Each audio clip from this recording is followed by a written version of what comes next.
Ninguém ouviu soluçar de dor no canto do Brasil. Lamento triste sempre ecoou, desde o que índio guerreiro foi pro cativeiro e de lá cantou. Decretou canto de revolta pelos ares, no quilombo dos palmares, onde se refugiou. Fora a luta dos inconfidentes, pela quebra das correntes, nada adiantou. E de guerra em paz, de paz em guerra, todo povo dessa terra, quando pode cantar, cantar de dor. Oh, oh, oh, oh,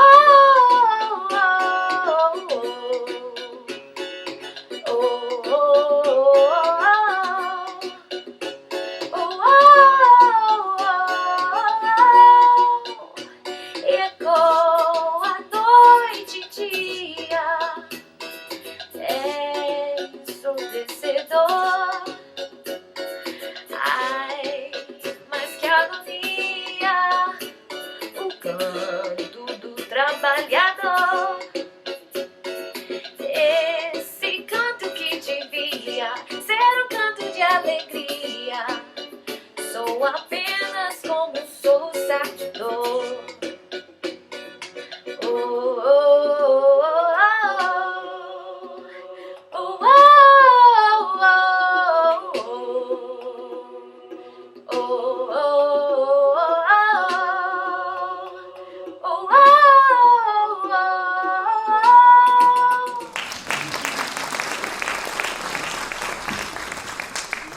Hi, everybody.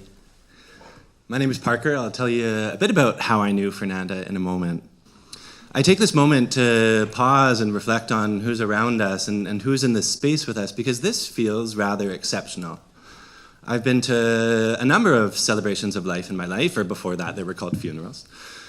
And the feeling of this moment, this moment after the pandemic, this moment after a crisis that we've all learned about, it feels in so many ways like a coming together. But in moments of crisis, we can feel so alone at the same time. So I'd like us all to think about this group. There's about 150 people here, 180, as a family. For the next 2.5 hours, we're a family, okay? And if you buy what I'm selling, we're a family from today forward as well. I'm not selling a timeshare. I'm not selling knives or anything. So Paula had the incredible vision. Paula's a Scorpio. Paula had the incredible vision of bringing Fernanda's artistic work to life on stage here at the York Theatre. Let's just give some applause to Paula.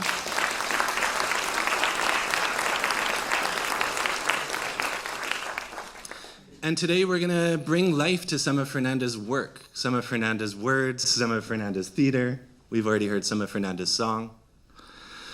And we're going to share our hearts with one another.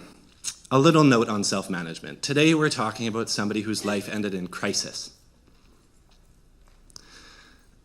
We as a culture here in North America seldom talk about death, let alone taking one's own life. And I want to offer that this might feel some kind of way in each of your hearts. I want each of us to notice that there's a difference in our lives between crisis, feeling like everything's out of control, and the step that Fernanda took after that. There's a distinction between those things. And why I'm saying this is that after today, you might have some feelings that are like, oh no, I'm panicking about this awful feeling or this dark feeling. The crisis line is available to all of you, whether you're feeling suicidal or not, crisis or not, whatever you're feeling, somebody is there to hear about it. The number is like 911, but it's not, is 988. Can each of you say that out loud? 988. And now turn to the person beside you and say 988. And then to the other side and say 988. Okay, give each other permission, and especially give yourselves permission to access that line if you need it. During the service, after the service, whenever in your lives, when you're feeling in crisis, there is somebody that is there to hear you. You know, in her letter, Fernanda said, I'm sure my funeral would be poorly attended, so just do something on Zoom. And I'm looking out at all of the people who knew that that was wrong, and I think, I'll speak for myself, I wish that I'd been able to tell her that I'd be here. I wish that I'd been able to tell her what I'm bringing into this room. I met Fernanda when I was 3 years old. We went to preschool all the way through grade 7 together, classmates every year. I don't remember much about Fernanda as a 3-year-old except her bangs. 3-year-olds with bangs are so sweet. And also Fernanda was so small. And in preschool, our parents, when they came to pick us up, would look for us in our cubbies. And I remember Regina really making a show of not being able to find Fernanda in there because it was really small. She starred in our grade 7 production of Anne of Green Gables. I don't know if it was a wig or not. I've been really trying to look back at that, but I can't remember. Her song in that is Gee, I'm Glad I'm No One Else But Me, which is a song that I've had stuck in my head for the past several weeks, and I've been turning over and over. Fernanda's life ended in pain, but I actually don't believe that Fernanda would have had that any other way. She was so sure of herself, and she was so sure of what she was feeling and who she was. I'm a gay person, and in grade 7, we went to the roller rink, and that's really the last real memory I have of Fernanda from that time, because there was something different about Fernanda too, and we didn't know at that age how to give words to our differences. We just felt them in each other, and I remember her holding my hand in a slow dance around Stardust. And I have never really been able to understand what I was feeling through my hand that day. I knew that it was something about being loved. I knew that it was something about being the right kind of person, but she wasn't saying it. I wasn't saying it. We were just feeling it. 10 years later, we were at UBC together, and Fernanda helped put me in drag several times. And I remember over and over her saying the words to me, you are beautiful, you're beautiful. And I had never really had many people use that word with me before. Paula has put together these books that you might have noticed in the lobby. Fernanda's photos on the front, and inside are several passages from Fernanda's journals and various notebooks and sort of production notes from her life. Her family has compiled photos and all sorts of things into here. And I'd like to read you the journal entry from when she was 13 years old. So around the same time that she was holding my hand at Stardust, she was writing these words. You are beautiful. You're a beautiful person who was put on this earth, and no matter what your beliefs are, you were chosen with care and are special just to be born. Fernanda's 13 when she's writing this. Regardless of the fact that there are thousands of babies being born right now and thousands of people dying right now, or that the world is so infested with people that the significance of someone's death is about equal to that of an ant's, your life is magical and special and something you should treasure and hold to your heart more than anything else. There are people in this world who love you with all their souls. Fernanda wrote, "There are people in this world who would die for you. There are people in this world who would think of you every day and smile when they hear your name. There are people who admire you and love you for who you are, and even if they don't know the real you," Fernanda wrote, "they do know a part of you, and they already love just that." There is no hope for the future because as people, sorry, that's a bit of a different flavor. There is hope for the future. Because as people, you can do anything. No matter what is happening in your life, it can be changed. I would give anything to read this to Fernanda right now. As long as you can dive down into your soul and find what you truly want from life, all you have to do is strive for it, believe in it, see it, and most of all, believe in yourself. And then the world can be yours, 13-year-old Fernanda wrote. There is always hope. Every single minute of your life should be cherished, so cherish it. Let go of the petty and the trivial things, and you will see nothing but beauty. This is a journal entry. It wasn't meant to be read, per se, and you can feel Fernanda's attention shift here. Does anyone else ever just start crying because they are feeling so many emotions at once? Two random, thought-provoking thoughts crash into each other in your mind, whether they're good or bad, and suddenly you feel all the passion in the world fill your lungs. And then tears of overwhelmingness just pour out. And that's where it ends. Paula has prepared some words that we're going to share here. Hi, everyone. It's the day before Fernanda's celebration of life, and I've decided to videotape this greeting just because I don't think I'll be able to do it in person. So bear with me and mind my pimple patch. Thank you all for being here today to honor the life of Fernanda Santeiro Fukamari. Some of you were part of Fernanda's childhood in Brazil, or after we immigrated to Ontario or Langley. Some of you knew Fernanda from high school in Indonesia. We went to JIS, Jakarta International School. Some of you met Fernanda in her university years at Queen's or at UBC, where she graduated from women's and gender studies, and she graduated with honors, as well as high school. She was academically very gifted. Some of you knew Fernanda from around Vancouver at various jobs that she's had or as an actor. Fernanda attended the Vancouver Institute of Media Arts full-time for acting and film and television.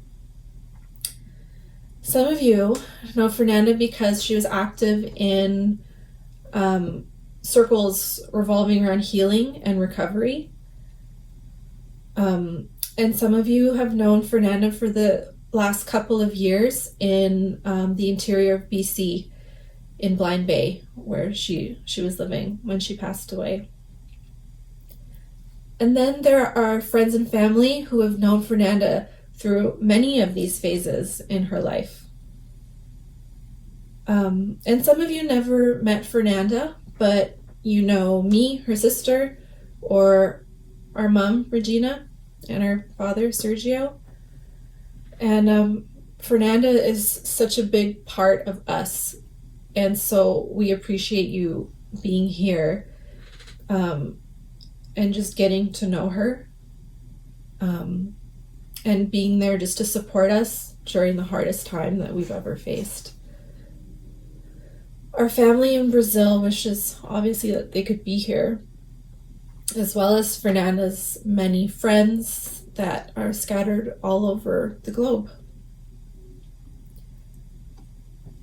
Fernanda took her life on August 8th, and since then, our family has been grieving immensely. It doesn't feel real. Fernanda left us a letter stating that she was so tired and she wanted eternal rest.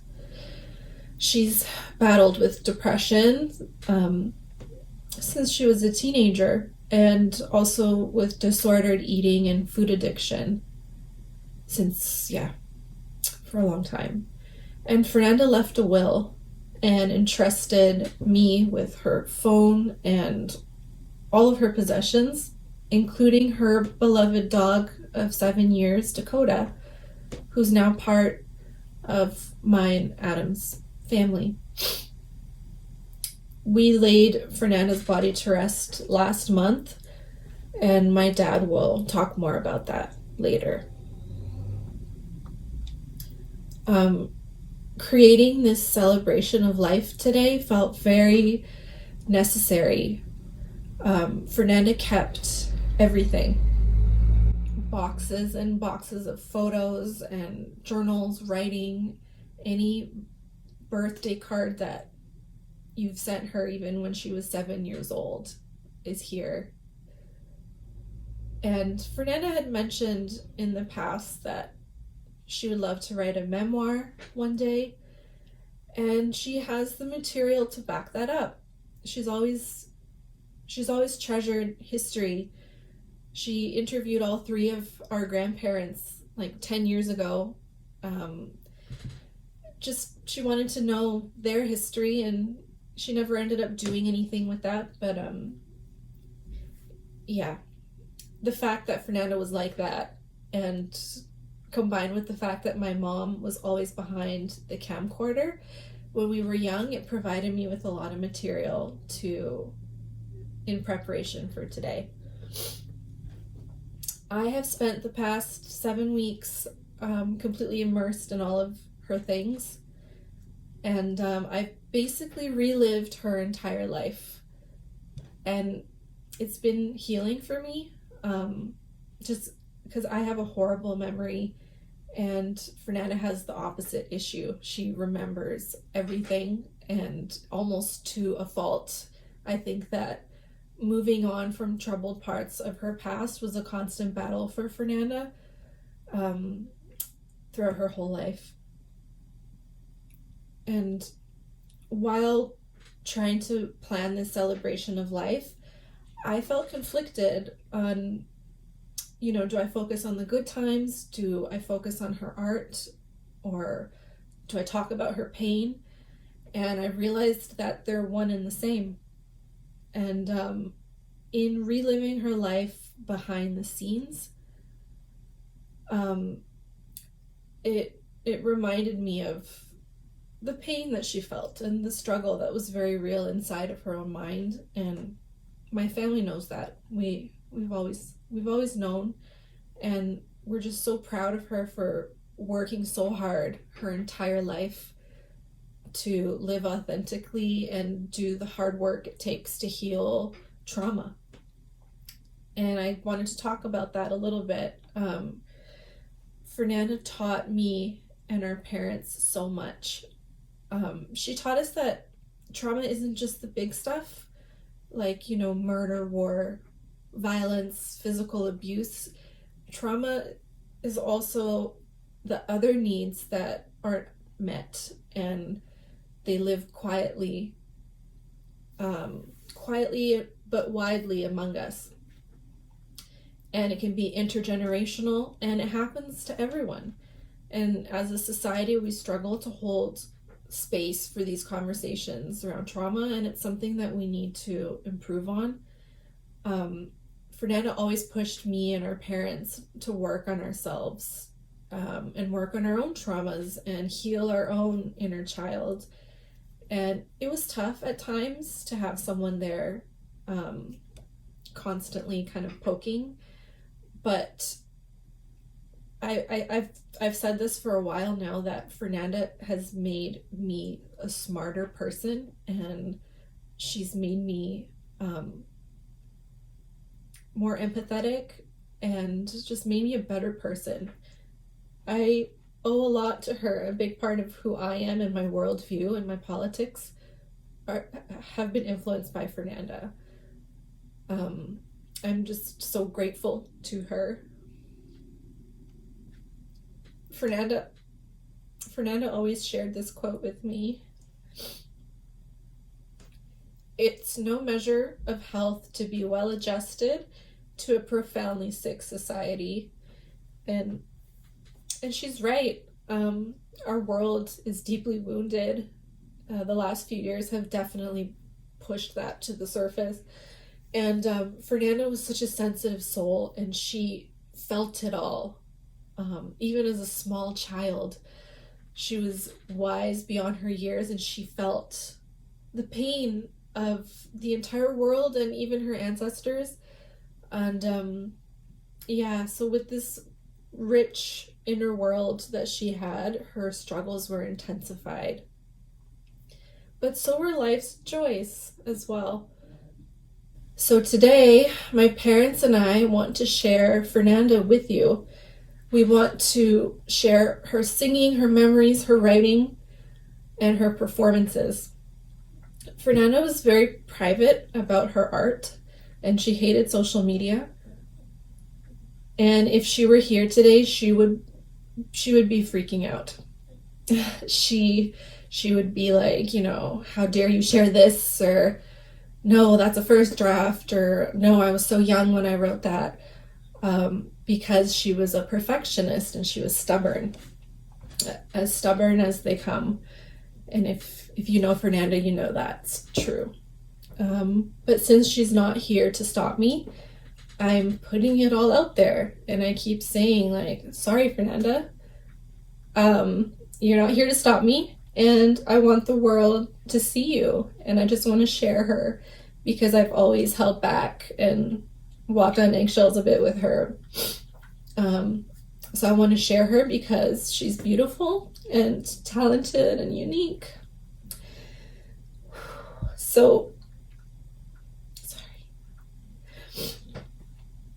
being in a theater today felt right, because on stage is where Fernanda absolutely shined. I don't know. I believe Fernanda has performed on this very stage. And so today, in the lobby of the theater, you'll find photos, journals, and keepsakes that Fernanda kept stored away in memory boxes for you to check out later. And we also put together a book of Fernanda's poems and her writing. And, if you'd like to take one home with you, please do. In here, you can peek into her heart and her mind. And then on screen today, you'll see videos and pictures to get a glimpse of her voice and her beautiful face. And you'll also be hearing some live readings of Fernanda's poetry. So please just take Fernanda take in her spirit, and thank you so much for being a part of Fernanda's journey.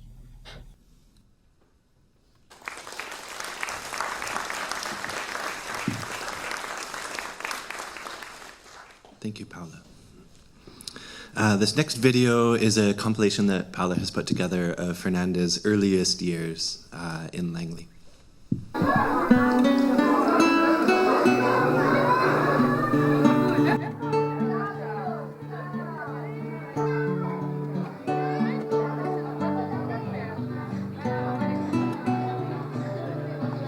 Hi, this is my room, and here are a few of my books. This one is Historias de Bolivia. Whoops, and I forgot to tell you all about me. My name's Fernanda, and I'm 7 years old. I was born in 1987, and my favorite color is YELLOW. And I speak in Portuguese. I was born in Brazil, and my family lives in Brazil, but we go visit them sometimes.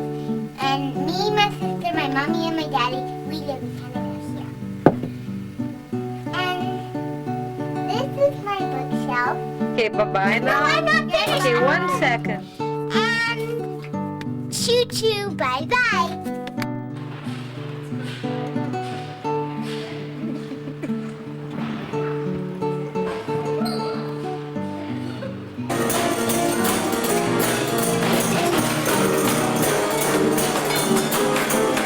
Computador, hello!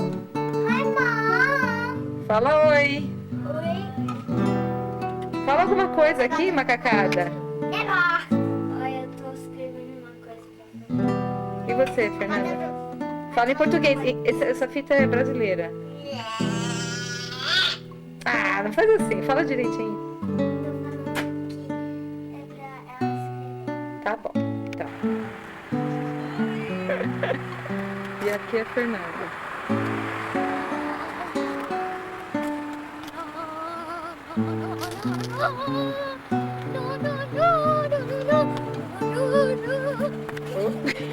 Oh, I thought it was the red horse open sleigh. A day or two ago, I thought I'd take a ride. My mummy's chopped. My rose and sad and after Halloween night is over, which is tonight, next year I'll see you again in the spooky night. Ok. Feliz Navidad, ta, ta, ta, ta. Feliz Navidad, a sueño fin. Tá muito bom. Sérgio. We're not filming us because the light's not on. Yes, it is. It is not. Mommy, do you want the white one? You know how caterpillars turn to butterflies? Yeah. On the sign says you might find some caterpillars with locks. Ah, é? Você já achou algum? No. Vamos procurar então. Or what if we found a cocoon? Let's Cocoons try. are the Yeah, things let's that try like- to. Okay. This is my dog, Cassie. Where's the doggy? Let's see. Say ruff, ruff, ruff. This is my kitty, Alex. Say today is my 9th birthday. It's 1996. I was born in 1987. Aren't I smart? It's May 11th, and I'm in my house. And it opened up my eyes. I saw the sign. Life is demanding without understanding. I saw the sign. Say hi to the camera. Hi, Daddy. Chama de óculos. I'm in my pajamas. Cabelada.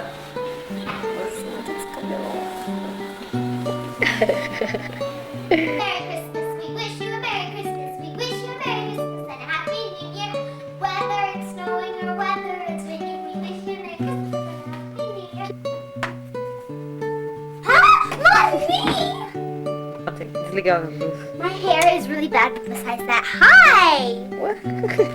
Because I just came in the shower and it's all wet and Let me show bad. you. Okay, excuse me. I'm going to show them the bubble procedure.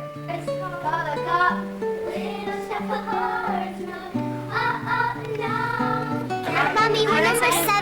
I'm pretty We're number. she is. No, you're not. We're number 7. And this is my dance outfit. Hello, and this is my friend Mandy. Say hi to her.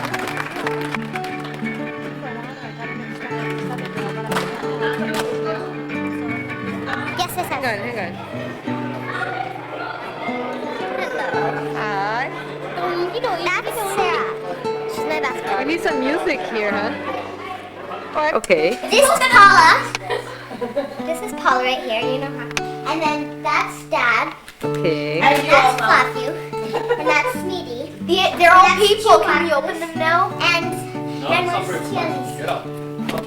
And then this is the new dress I got at Marks and Spencer's yesterday. We're in here. We're gonna see Queen Elizabeth.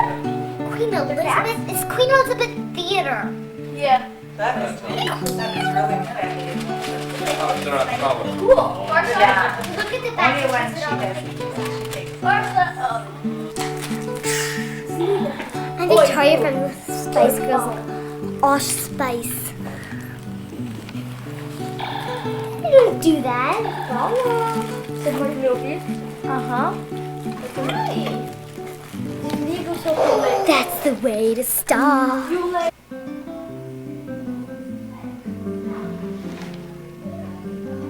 Tá animado o Natal aqui. Coconut. Oh my god.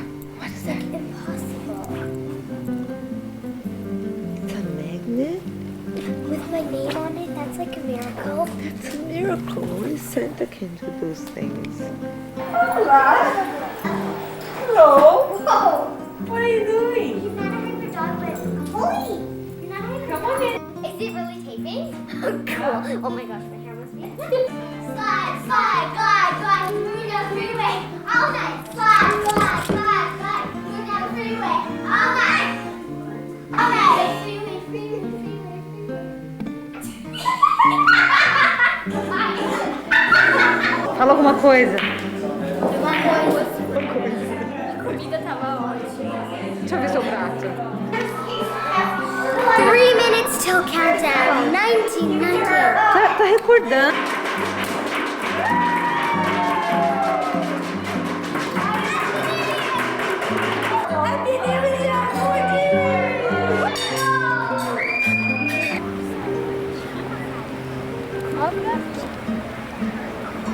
Onde vocês estão?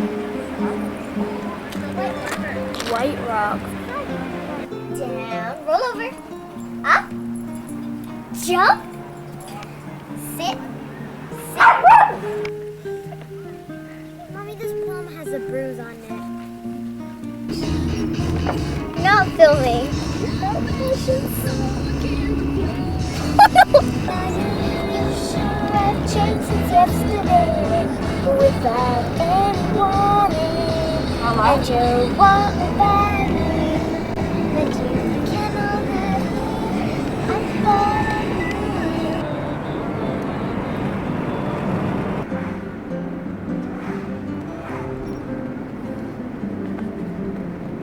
Hello. Sit on. Fê, vai explicando o que é aqui, onde é que nós estamos, Fê? Whistler. A Regina bebeu muito na hora do almoço, tá balançando a cara. Encheu a cara de vinho. A Fê tá me mordendo, devolvendo o mosquito. Mas só na frente da paisagem, dá licença, né?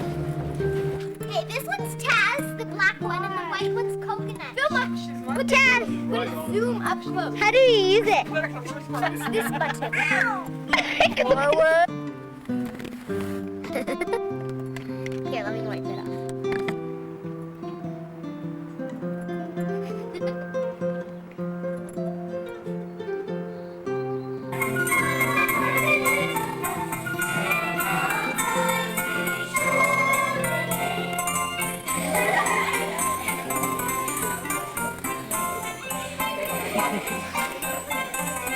Funky Femmes was designed by Caitlin Marriott, Fernanda Fukamati, and Paula Fukamati. Ei, você pegou meu dinheiro? Esse é o meu dinheiro. Vi, olha esse dinheiro. Ai, A boca dele.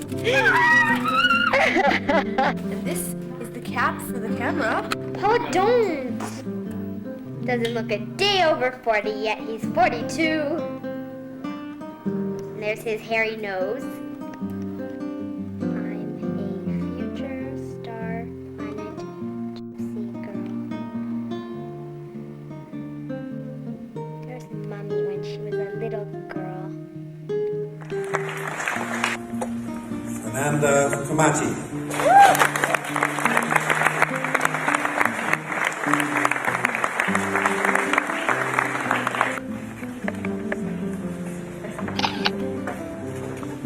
Megan Suderman, Sarah Nermo, Sally Gion, Parker McLean, and Mary Park. And the piece that they are going to be playing is called The Little...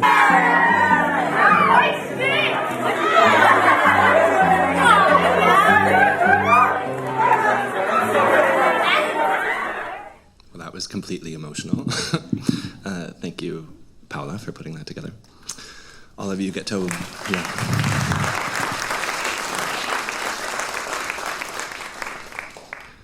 Thanks for coming along on this tour of the bags under my eyes. They'll only be getting bigger over the next hour. The next stage of today's celebration is going to be a reading by Fernanda's friend Andar of Lizzie the Princess.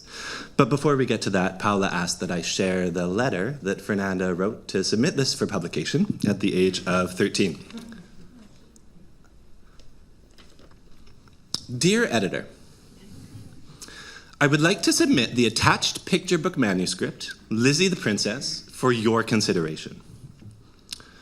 Evoking the spirit of a tempestuous young girl, vetting her medieval suitors, this humorous story can and will capture the imaginations of children 7 to 10.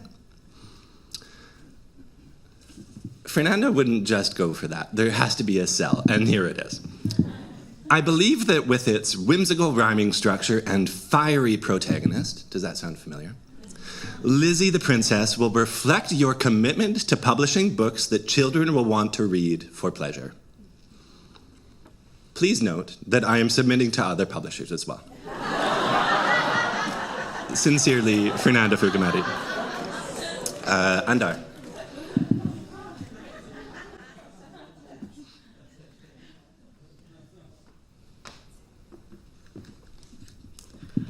Hello, everyone. My name is Andar, and just before I launch into this wonderful fairy tale, Lizzie the Princess, I wanted to say just a few words about my friend Fernanda. I wrote it down. I hope you don't mind if I read. Fernanda and I met as undergrads in university at UBC. And we spent some time on stage together. Actually, the last time I was on this stage, I was performing burlesque. This is a little different, but Fernanda and I quickly connected when we met because we had the fiery, passionate, artistic, performer personalities. And we made a strong match for the kind of messy, deep, late-night conversations that ranged across everything from childhood ghost stories to big questions about the scary adult world we were working hard to find our way in. We told dark stories and hopeful stories, and many of those conversations remain with me now as I stand here, irrevocably a part of me. It had been a few years since I spoke with Fernanda, but that's the way our friendship was of late. We'd go a few years without talking, busy with life. Then we'd pick back up again, eager to share those insights and battle scars we'd gained since we last saw each other. Our interactions always dove far below the surface of things. Fernanda shunned small talk, and we would get right down to the shameful, wondrous heart of our experiences. I really will miss those times of reunion, of hugs that went right down to your marrow, and a friend connection that felt soul to soul. Now I'm 40 years old, and I have come to realize that there come into your life, over the course of your life, certain people who do not leave that life the same as when they entered it. They affect you. They change you. My friendship with Fernanda changed my life. It made me braver, deeper, more sincere, more authentic. She made me bolder, made me believe in myself more. She made me feel I had value, that I mattered as a person when I couldn't see that without help. She selflessly and bravely opened herself and gave to me her wisdom, her laughter, her wit, her tears, her passion, her politics, her stories, and her hand to hold when I most needed someone to reach out and anchor me and see me past the muck of what I had been through. I know she drew on a deep well of strength, courage, compassion, and understanding, and also of deep pain to be able to do this. I never took her empathy or advice for granted because it was of a rare kind I have not often encountered. grounded in the hardships of reality, but also endlessly optimistic and loving. Fernanda made a difference to me simply by being herself. And I know she made a difference to many people. She will never be forgotten by those of us who loved her because she touched our lives so deeply in a way that does not fade. Thank you, Fernanda. Humbly, thank you. And now I think we're ready to hear the fairy tale Lizzie the Princess. I believe this was written when Fernanda was just 11 years old. Is that right? I think the kind of person that she was shines through in this clever story told in verse. Like Fernanda, the main character is feisty, funny, outspoken, and strong-willed.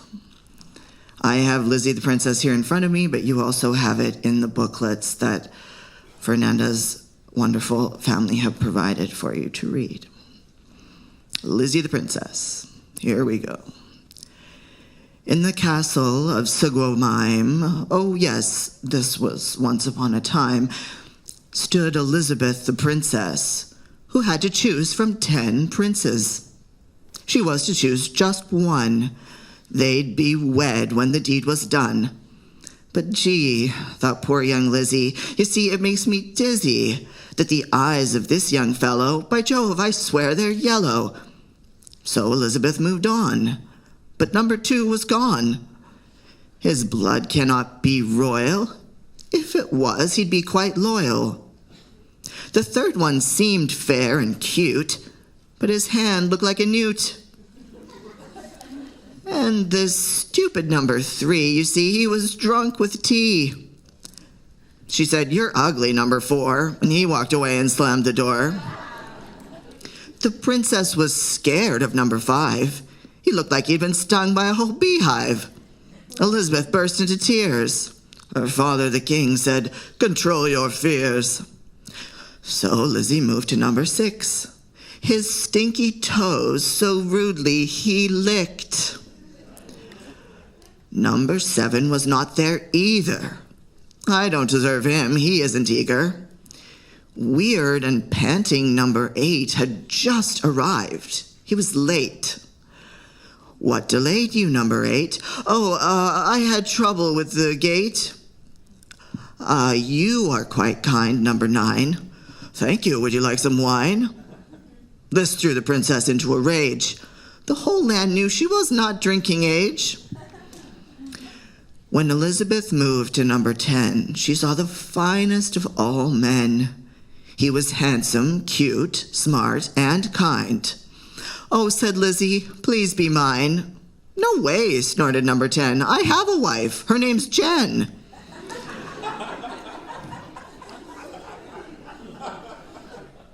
The princess cried, "I'll kill that Jen. I hate you, number 10. She cried that day, she cried that night. She cried so much, with all her might. But the next day, guess who arrived? He made the princess stop to cry. 'Twas the handsomer, kinder, smarter 7. Lizzie sighed, "I've gone to heaven. I'm so sorry I couldn't make it. I was trapped behind the gate by the wicked, cruel, snotty number 8. He picked her up, he kissed her lips, and they sailed off in the finest of ships. The end. Oh, yeah. And they lived happily ever after.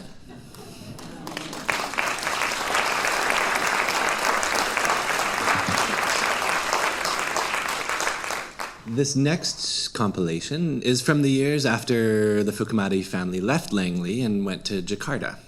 Fernanda became a student at what I'm told was called GIS. That's not a joke, thank you. It sounds like a joke, which stood for Jakarta International School. Take it away. Hi, this is me, and I did my hair now, but it's not good, but that doesn't matter. And you'll... Good night, Fernanda. Close your eyes to sleep. This is how to meditate. We're going to meditate. We're turn off the music. Now I'm going to close my eyes And I'm going to concentrate on my breathing.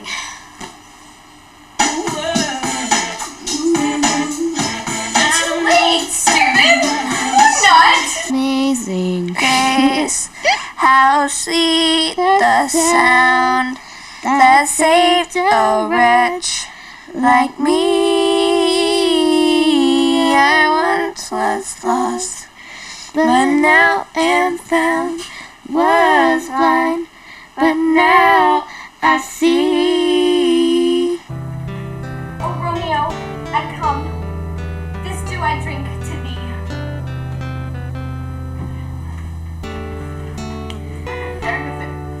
Wait, I want to do a Blair Witch thing. Oh, Wait. she's there. She's there. I see her. They're killing us. We're dying. You're not. You're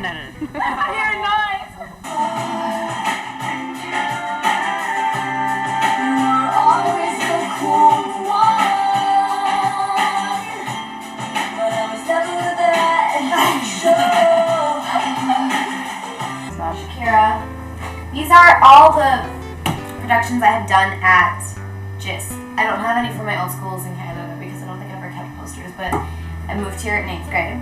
We had one middle school production in India that was Starblaze, and I had the part of Sandy Sanderson in Starblaze, and that was a musical. And then first semester of 9th grade we did MASH, which was a big flop. It was around September 11th, and it was just, Yeah. and I was a Bonwit sister, and I was straight into high school. I was typecasted. That was so funny. It sucked. Second semester of 9th grade was a celebration of 50 years of theater at GIS because last year was the 50th anniversary of GIS, and so we did tidbits from plays done in the past. I did The Crime of Miss Jean Brodie, we did a scene from it, and I played Sandy in that. Sandy Sanderson. I played Agnes. And then Little Shop of Horrors was this semester, which was I either that or Anne of Green Gables, which I did way back in Canada, was like probably my favorite so far. Then like I had the part of Audrey, and it was just like the best experience ever, and that just ended a month ago. It's not even a whole month. My hand hurts. We're gonna have a Bali session. Because we went to Bali! Yay! Together! Okay. She danced this. Oh, Fernanda, this is so patty. And Rent. Someday, they'll all interrupt. And then I'll get to tell them the things I've seen, and the things I've heard, and the things I know. God doesn't want you to be dead. That would make him very mad. If you wanted Mother to be alive, you could do it anyway without drowning yourself. They'll suck her blood, her bitch is black and blue. Why prayest thou to thyself and answerest not? Dromio, thou drone, thou snail, thou slug, thou sot. I have transformed. You're making that call. I don't know why we're always the first ones here. Never came late once in our lives. Someone else could have dealt with all this. God damn it, damn it, damn it. Who is that? Am I near the door? Do you see people in here? You think I'm on roller skates? Shut up! Open the door! What's this? I'm going to spoil the surprise for Charlie and Myra. What surprise? It was their idea.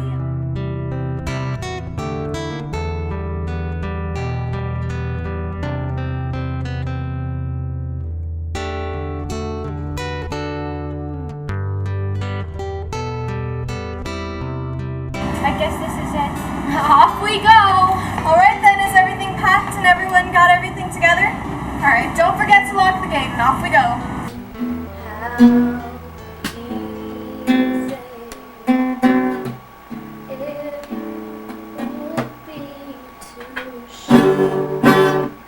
I wish you knew how to play that part.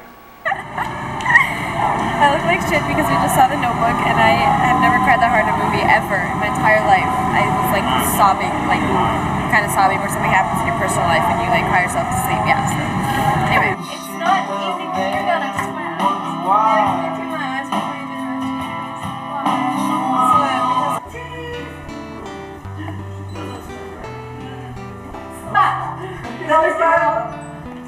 Oh, I blinked. Here, guys, here, my camera.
Yeah, it sucks. And what you give to us means so much because it will stay with me forever. And I just want to say thank you to my teachers that are here. You guys are amazing, and you're teachers of not just what you teach, but just of life. You're being amazing.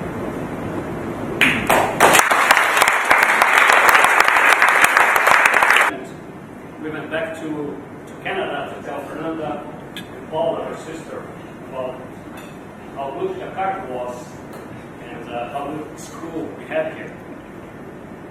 For Fernanda, I remember, was a very hard time. She had good friends in Canada, and it was heartbreaking taking her out of there. But the fact was, in 2000, we were all here together in Jakarta. And the good school met the good students. And today, when I talk to my friends and they ask about our experience in Indonesia, I tell them, more important than my job and what I did here, I think the experience has been for the children. This has been a fantastic experience for Fernanda. And she has done a great job. I have. Yeah.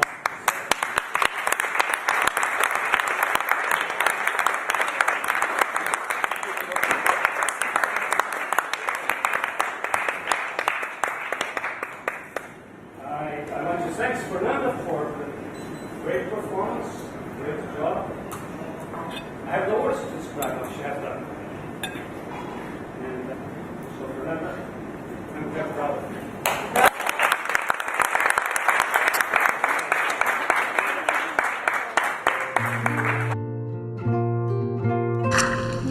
Fernanda Fukamaki.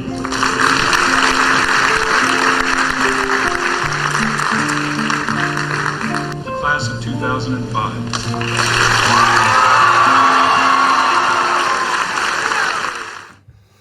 Hi everyone, my name is Susan King-LaChance, and I had the privilege of working with Fernanda in high school for 4 years. I was her high school drama teacher at Jakarta International School.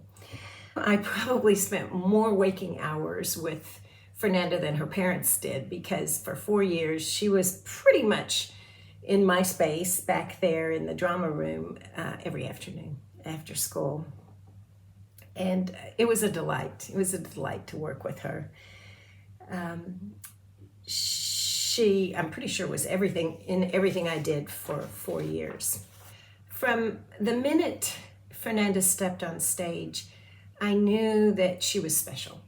She was tiny, fearless, obviously talented, obviously beautiful, and as it turned out, quite intelligent.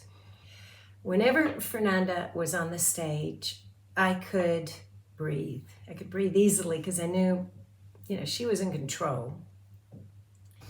Okay, Fernanda and her sidekick Nick, her sidekick slash boyfriend slash best friend Nick, spent many hours, as I've said, in the drama room. Keeping him in line and out of trouble was one of her biggest jobs while she was in high school, and she did a pretty good job of that. I have to say that for me, the defining role that Fernanda took was Abigail in The Crucible.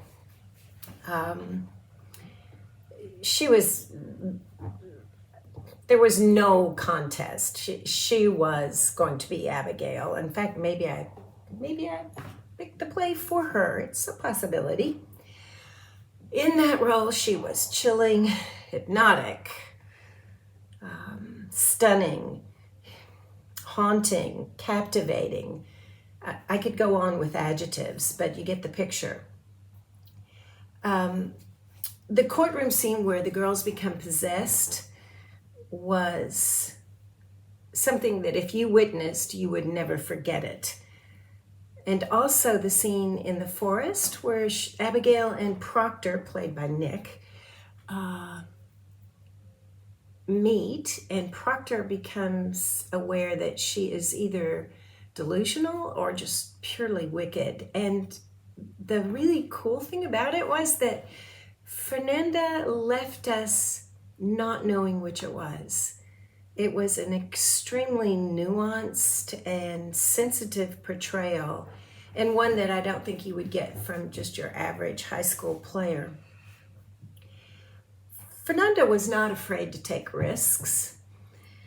And if you've known her any point in her life, I'm sure that you can agree with that. Her choice for her directing debut was not an easy play. It was Necessary Targets by Eve Ensler. It was about rape victims from the Bosnian War. And I understand that another play of Eve Ensler, became quite significant for her later in her career. I believe she acted in and ended up directing Vagina Monologues at one point. This play was for a production that was totally student-driven, and that it was thespian one-acts. And I'm not sure, but it might have been actually Fernanda's idea anyway. As I said earlier, she could do just about any role, and whether it be directing, whether it be acting. In fact, she could do just about anything she set her mind to. The first play tonight is Necessary Targets, written by Eve Ensler, a playwright most well known for the Vagina Monologues. She spent some time in Bosnia with women war refugees, and this play is based on their stories and her experiences with them.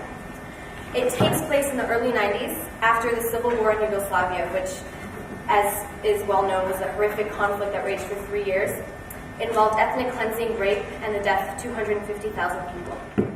It's just kind of mind-boggling what she could do as a high school student. I wish that I could have been closer to her throughout the rest of her career, so I could see how she matured and how she grew into other roles. She touched many, many lives, and she's not going to be forgotten. She touched her audiences, her fellow actors, her directors, and those that she directed. So I don't know what else to say about Fernanda, except that if you were any of those people, her audience, her fellow actors, if you were ever directed by her, or if you ever had the privilege of directing her, you must know that a little piece of Fernanda lives on in you, and that you've been touched, and that she will continue through you. I know that she's certainly in my heart.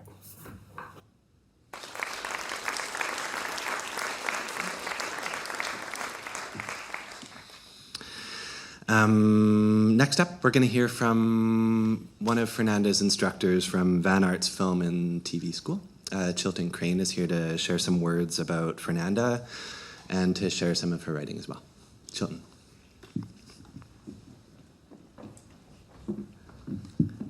Hi.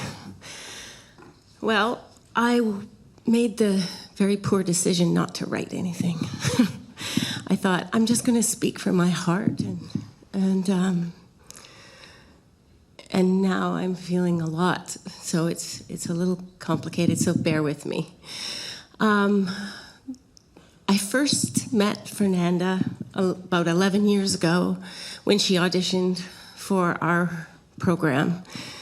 And I remember I turned to Julie and I was like, I want to really work with this girl. She's so talented and she just has so much to offer. And she was this force of nature even then, and just was drawn to her immediately. I was incredibly lucky to be able to spend the next almost year with her almost every single day. We have a unique program in that they just are one group for the whole time. So there was 10 of them, and there's some of them are here today. And some of Fernanda's teachers are here today from Van Arts. And she just had this smile that you could just, like, even not just in life, but in her work, her smile was, you couldn't help. I was watching all these videos of her this week, and I was like, you can't help but smile. You cannot help but be drawn into that. It was so giving. It was from deep inside of her. She had those big, beautiful eyes that the camera just adored. And I taught her a lot in film and TV, and so I got to see them very close up a lot. And they were like these pools that you just were drawn to. She had so much energy, and she challenged herself. I think she was very hard on herself sometimes, like wanting to get it right, and I'd always say, you can't get it right. And she would struggle with that sometimes, but she gave so much of herself. And I think every one of her instructors, she graduated with honors also from Van Arts, by the way, which is a pattern, obviously. She challenged her fellow students. The relationship that happens at Van Arts is that we become a family for that year, and I was really lucky to be part of that family. She was a leader. When I say she challenged everyone to keep raising the bar, always keep pushing the bar. I wish we did The Crucible or something like The Prime of Miss Jean Brodie, but no, I picked some of the most bizarre plays and the bizarre short film that Fernanda did, and she went with every single bit of it. She never questioned. She never really resisted me, ever. I think she was always hardest on herself. I never found everything I asked her to do, which was some really crazy stuff, she just surrendered to. She just did it. And she did it with just so much. She just had so much talent, and I can't say enough about that. We continued to keep in touch. She struggled with the business side of our industry. It's not made for artists. And Fernanda was an artist. Absolutely. And it's when I'm watching and hearing all this stuff, and Paula, when you're talking about like how she felt so much,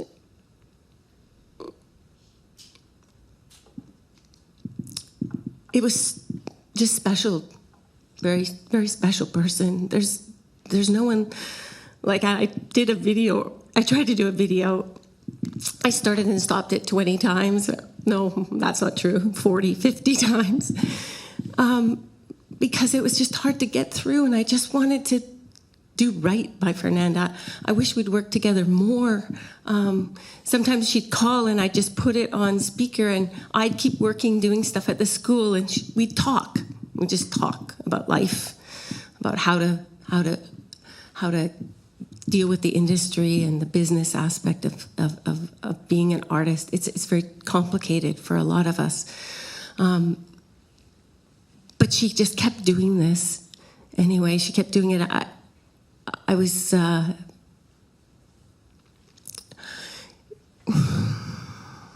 will never be another Fernanda. I said that in my video. I'm a mother. My heart goes out to you so much, to your family. And I'm so grateful that so many people are here. You know, everyone's talking about being on. I also have been on this stage acting. So I feel like in the theater, we always have this idea that there's a lot of spirits in the theater. And if any day was to have that, today, I think Fernanda is here on stage here with us. And I'm grateful to be here with her. What I would like to do now is I would like to read a journal entry of Fernanda's. And the journal entry goes as follows. I am a creative, loving unicorn, a child of the light, a love warrior, and a truth seeker. I was created to create, and these wings were made to fly. God uses everything for good. The most savage fires will be used to burn down wreckage. Storms will wash away debris. Brittle boughs will snap and give way to trees that grow lush and bend in the wind. Perhaps the greatest lesson is letting go, trusting the ride, seeing what happens next.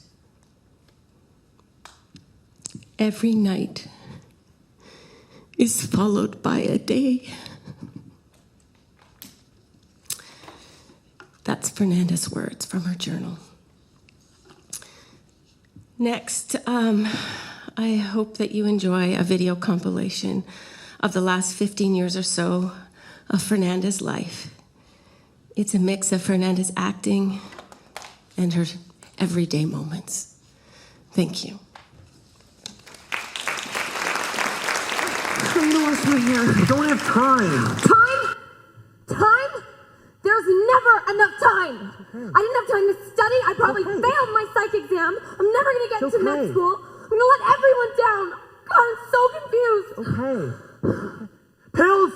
Drugs? Give me those! No! Just give them to me! I need them! Just give them! Please, I need to sing tonight! You can't sing tonight! Yes, I can! I'm so excited! I'm so excited! I'm so scared. It's okay. We're gonna get through this. Oh no. Why did I eat that fajita? Oh God, what if I fart? Everyone is gonna know me as Sticky Maytal. And good evening. Welcome to the 2012 production of The Memory of Maud, A Wreck and a Prayer. My name is Winnie. I'm Fernanda.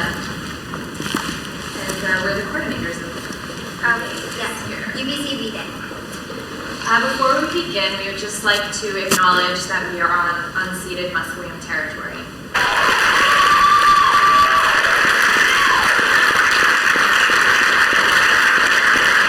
Slowly, it's alright. It's gonna make it so much better though. Okay. Okay, can you save it so I can see it later? Yes. Okay, Mom, just give one more smile. Oh my God! Hi Dad, happy birthday. I'm having lunch with Bihan right now. He just said hi and happy birthday. And I just wanted to say hi and... He was horrible to you. You wouldn't let a friend get away with his kind of shit. Why do you let him? Did you pee inside? Did you pee inside tonight? Why did you do that? Hey look, I got my hair cut. Look. When the night is young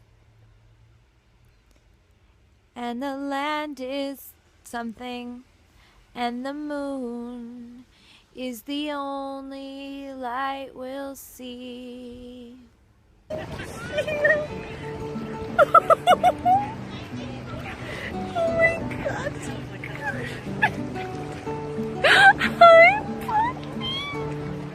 Hi, Dakota. Good boy. Oh, you're such a good boy.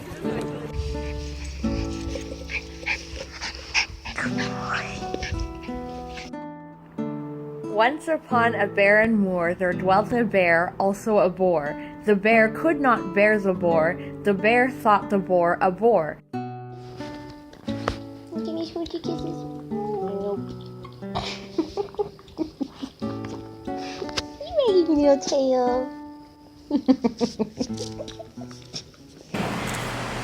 Watching the most important person in my life marry this guy. When Paula and I were kids, You would likely find me playing with Barbies and trying on jewelry with other girls. My sister could be found outside in the mud, not only playing cops and robbers with the neighborhood boys, but bossing them around as commander-in-chief. I forget about my sister's tomboy days as she's blossomed into the stunning woman standing here before us today. I mean, she dances salsa, she wears dresses that weren't made by Adidas. With Adam, I've seen Paula grow towards the best version of the already amazing person that she is. She is kind, and I see him teach her to be bold.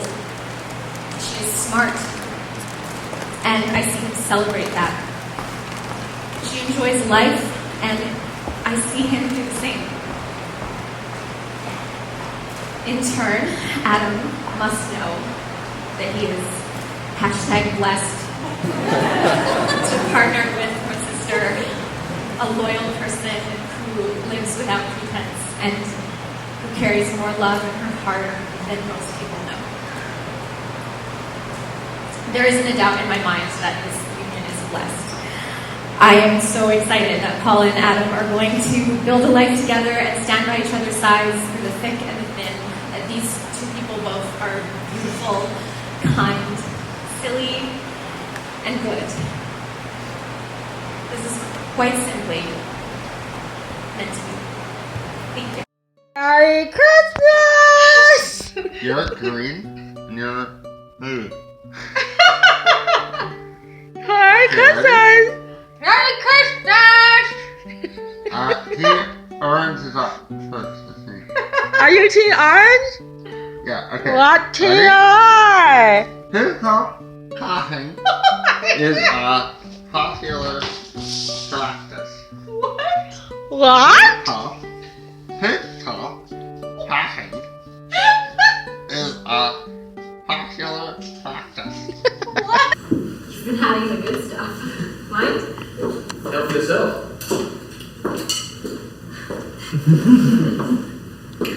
I wouldn't let a baby within 10 feet of that pervert. He'd probably try to shove it up his ass! That's right, Olivia. That's everything we talked about. You know what? Let it go. Oh. Pretend I didn't say anything. Oh, like that's possible. Cake fart. You're not going to be our underwear. Dad, would you rather be a pair of underwear or a toothbrush? Toothbrush. Why? Because I get dirty once and then got washed out and then stay dry for the rest of the day. No, but... And then the underwear, I stay in there the whole day. And the longer it gets, the worse it gets. And it smells. But the toothbrush gets used every day, twice a day, and the underwear only gets used once in a while, and then you get washed. Toothbrushes don't actually get washed, they get rinsed. But a toothpaste is sort of... Gianluca, te amo. Viaja no meu pensamento, saudade voa pelo vento. E toda vez que duvidar, confia na sabedoria divina força que te cria. No one will ever love you as much as I do. Alright, here's the moral of the story. You need to stop being so fucking neurotic. You need to get out of your head and you need to stop making such a big deal out of everything. Because the person that you actually are is a lot more chill and okay and normal than the person that you feel like you are in your head. So you need to stop just making such a big fucking deal out of everything, because that's what you do, Fernanda. You make a huge deal out of everything when it's not. It is so just in your head, and you're so neurotic. You just make such a big deal out of everything in your head, and that's just the way that you are. Everything has to be this big fucking ordeal that you have to process with such intensity, and I know that's that's just who you are and that's just how you are. And you'll probably continue being that way, but can you just try to calm down a little bit for your own sanity, Fernanda? Because you're actually okay. That's the moral of the story, is that here are your actual problems, and here's how they feel in your mind.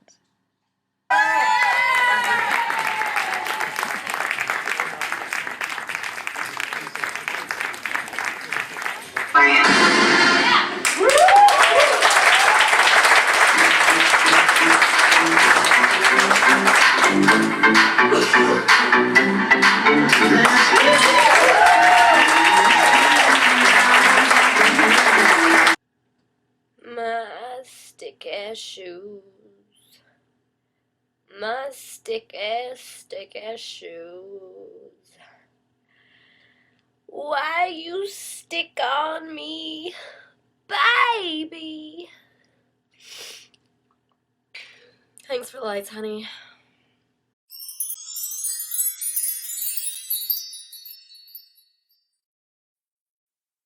Once upon a time, there lived a fairy princess in a castle made of candy. Protected by a milkshake moat, the castle's silk chocolate walls stood on wafers. A staircase of cookies spiraled all the way up to waffle cone turrets. And all the beds in all the bedrooms were fluffy marshmallow of different colors. The fairy princess flew about the castle on wings spun from gold. Then, one day, her mind got in the way, and she fell down to the ground with a thump.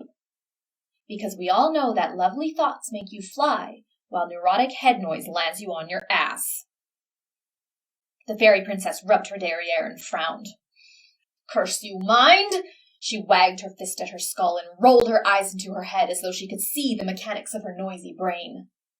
Then she knocked the side of her noggin with her knuckles to rattle the faulty machinery via mechanical means. Knock, knock. Her frustration mounted.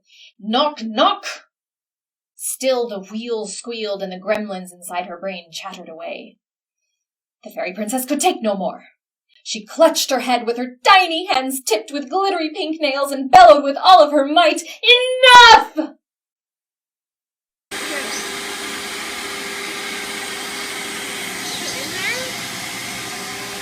So much stuff that she said right now. No.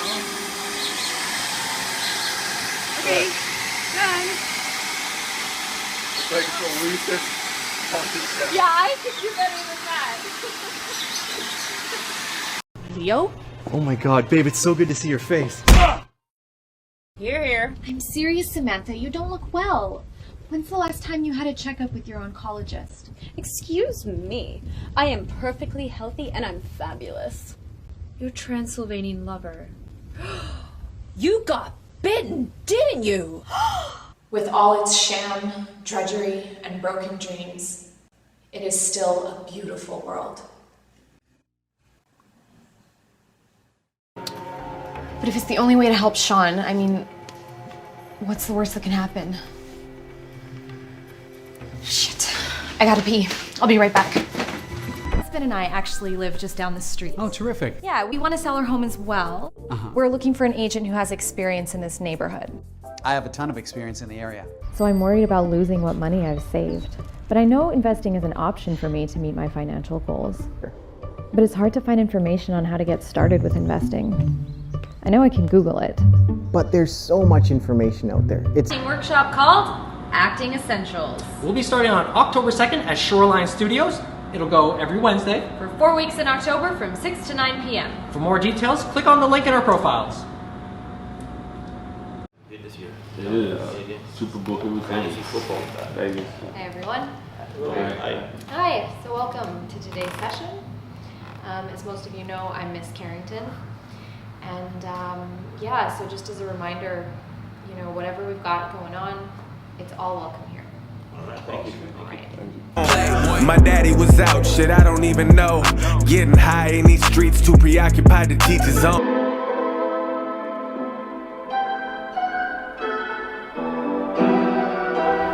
Thanks for sharing, Terrell. Well, you both have still consented to share your quality of life results with each other, which seemingly has also helped with your mutual communication and understanding. God! This is my house! Stay away from here! Get the hell out of my house! He kidnapped the kids, didn't he? Cop? Sanders from Richmond. Is my husband okay? Please,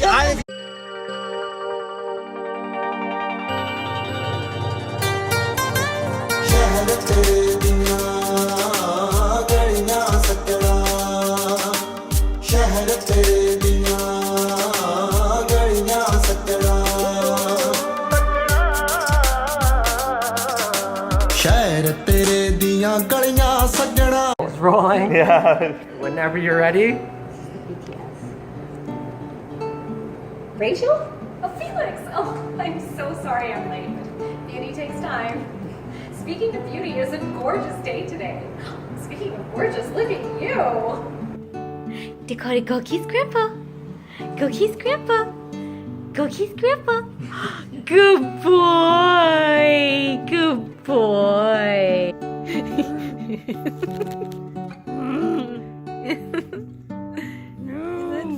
That works better now.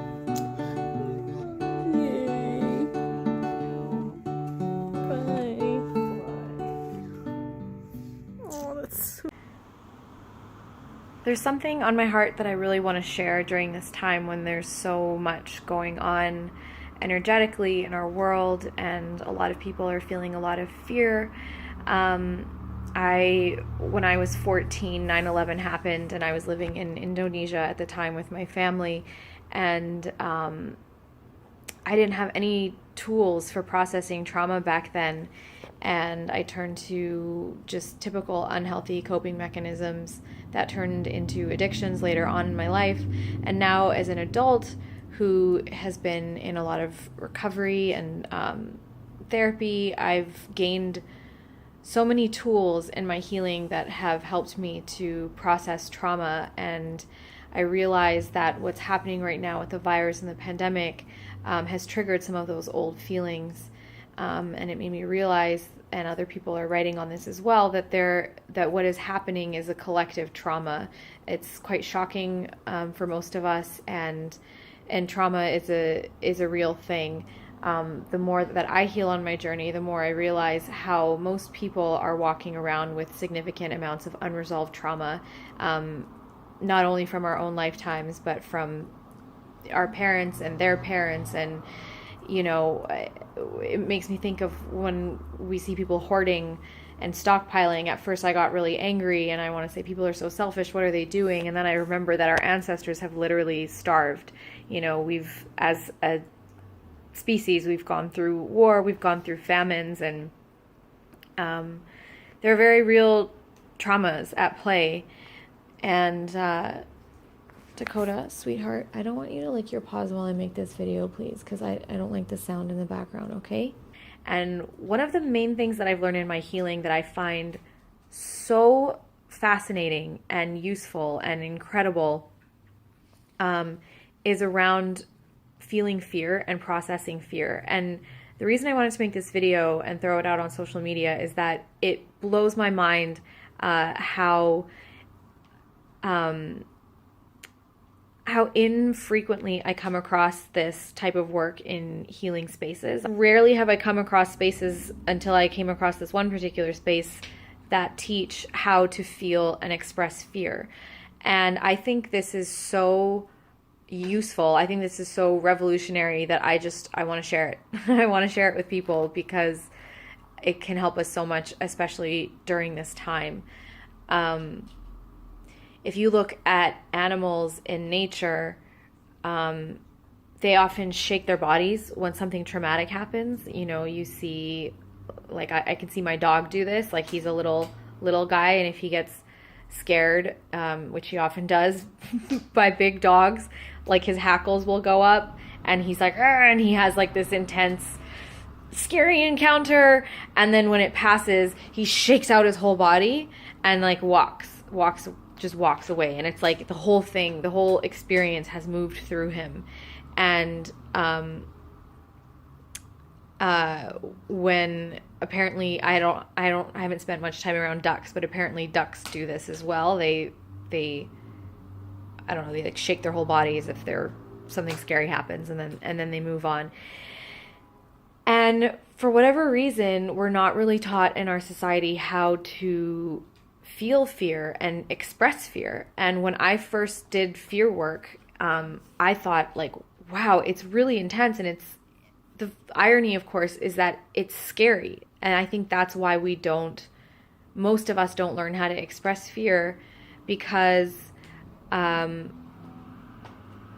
we would learn it as children, but our parents were too scared to be with their fear because they didn't learn it as children. So then everybody's just freezing their fear and not letting it move through them, because we've been in so many types of collective fear as a species for so long. And so when I first witnessed fear work and did fear work, I was like, whoa, this is freaky.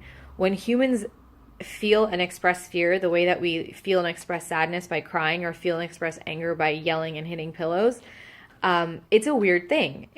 And what it entails is shaking and like wailing, screaming, shrieking, making freaky sounds.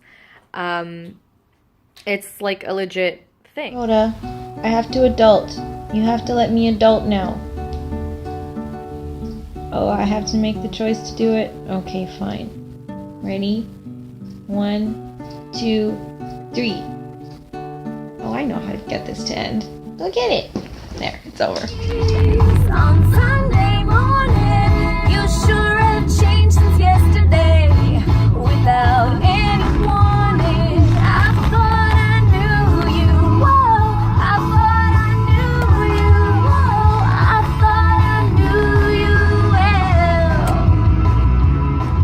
so well. Hello, everybody. First of all, I want to say that I really appreciate you all being here today. It means a lot to me. I haven't been in touch with a lot of people for the past month because I just couldn't, but every message I received was a big thing to me. It really helped me. So thank you. And I'm not going to be speaking on stage because I suck at it. And I don't think I would be able to. So that's why I'm recording a video to say something about the celebration of Fernanda's life today.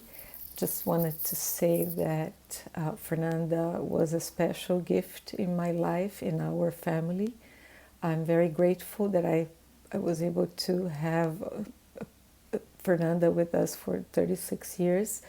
They were very intense years, and I believe that Fernanda came to teach us a lot. Fernanda was I believe she had an old soul, and she was able to, illuminate our paths a lot and help us see so many things that we were not able to see. I think I'm a better person today because of Fernanda. So, yeah. And a few years ago, she wrote a poem that hit me very hard. And I decided to share this poem with you, even though it's very difficult for me. But I'm open my heart with all the vulnerability that I get, that I have, and I want to read it to you. So I hope you enjoy it. I Knew That You Loved Me by Fernanda Fukamari. My mother. My insides tremble and I go numb. I split in two. Waves of sharp, piercing razor blades in my blood move through veins, out skin from inside. My mother, shooting venom spills through me. I blame her for breaking me. Her wrath slams my blood against the inner walls of my body like waves on rocks. She birthed me and consumed me. She took my body hostage long ago. Mother, you are in my body. Mother, you are in my bones. In the beginning, you raked your fingers across my chalky skeleton and rattled the frame of my aquatic land life. In this way, you staked your claim. A body invaded. You set fire to my blood that it would burn forever. A village in flames. You blared war cries through the once peaceful chambers and hollows of this my body. Invasion, chaos, you screamed. Madness, you cried. Run for your life, someone said. And so I began running up and down the inner tubing of this my body, dodging the shower of bombs blasting from the very limbs I needed to get me away. You introduced your war into my flesh so that I know not who I am without you. You scraped your palms across my skin and marked me with your fingerprints, clamped your grasp around my body and used me as you would. This body was not mine. Anger, danger, you crawled through me. Your chaos was my apocalypse every time. My heart pounds too quickly still. And sometimes there was gentleness, like early in the morning, when you were soft from sleep and nothing could get you and the world hadn't yet woken up to bark orders at you, and you were wiser than the day before, and your mug of warm chocolate coffee milk met a calm, empty stomach, and your voice wasn't ready to yell because the sun was still rising and filling the sky with a miracle, and you would say, "Fé," and pat me on the head, and I knew your touch would be soft, and then I'd crawl into your lap, and your breasts would be loose in your nightgown, and with the slightness of fabric between the two of us, there were only smells, mother smells, and the comfort of mother's lap, like the early morning soothed you enough to surrender to this creature that needed you in this way. And so in that moment, just until the son and the husband and the other kid who would rise like a hungry zombie were up, you could be my mother. And you always said that you and I fit together so closely, like lock and key. And in this way, I knew that you loved me.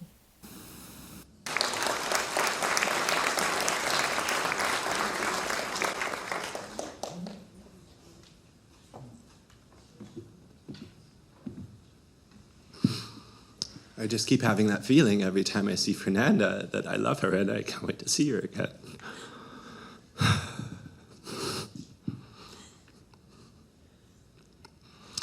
Fernanda's dad, Sergio, has prepared a video for us to watch. And after that, our dear friend Kayla is going to give life to one of Fernanda's poems. Earlier this year, we lost another friend from our school class, Sarah Nurmo, who in Anne of Green Gables played Fernanda's mother, adopted mother, if you know the story. And it was hard to lose her, and Kayla and I were at that service together, just, connecting around loss, and I hugged you, and you asked, have you heard from Fernanda? And I think so much of how I'd understood my relationship with Fernanda made me take for granted that I would see her again. I think it felt like when you see somebody on another SkyTrain that's beside you and you sort of make eye contact for a while until their train zips away. This is what this loss of Fernanda feels like, is like, I thought I'd get to see her again and I don't.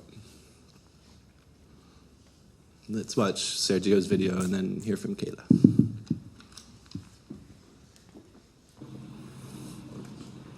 Hi, I'm Sergio Fucamari, Fernanda's dad. As much as I would love to talk about the good moments I shared with Fernanda and our family, it feels incomplete without Fernanda herself.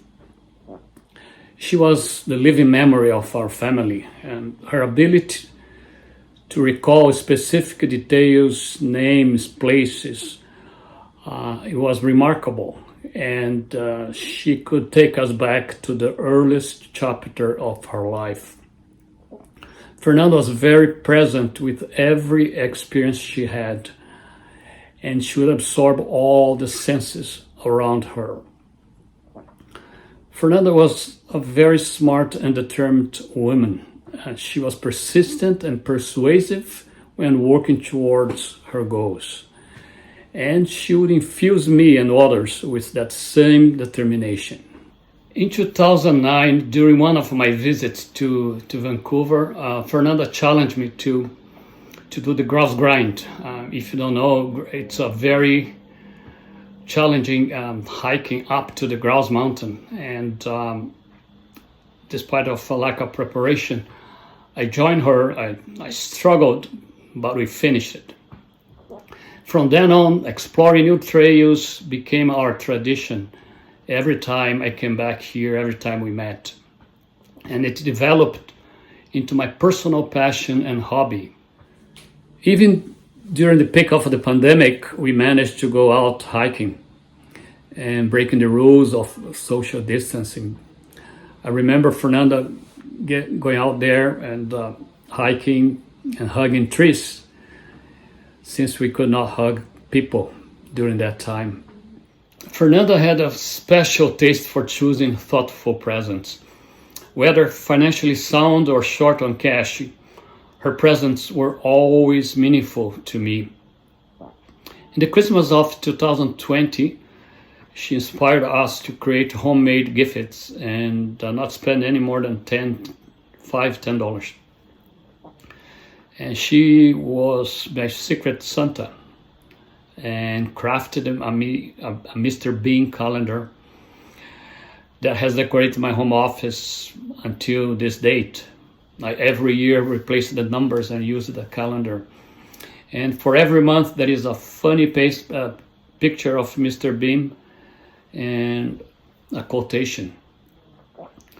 For the month of September, my birth month, it says, it's never too late to reinvent yourself.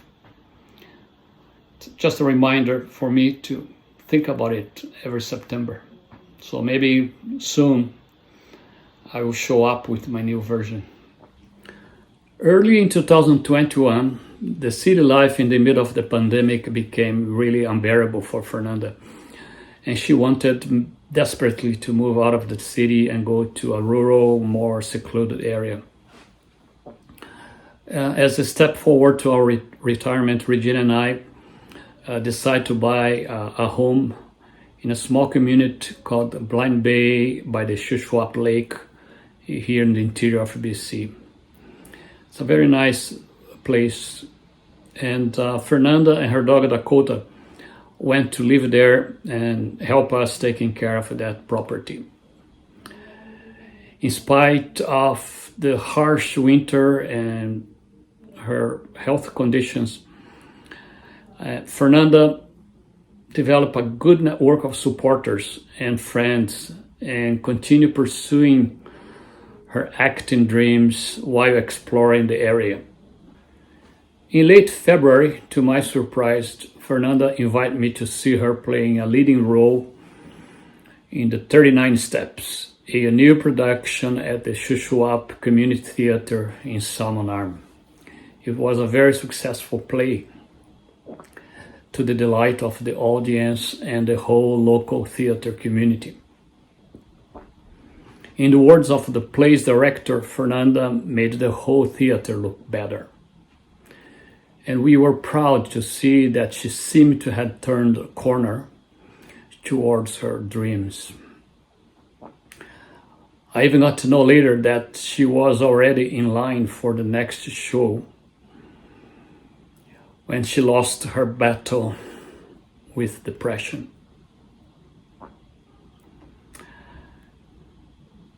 On a final wish note on the letter she left to us, Fernanda wrote, "It's my wish that my remains be kept free from chemical preservatives, embalming or unnatural preparations, and buried in a natural way that allows them to recycle into earth."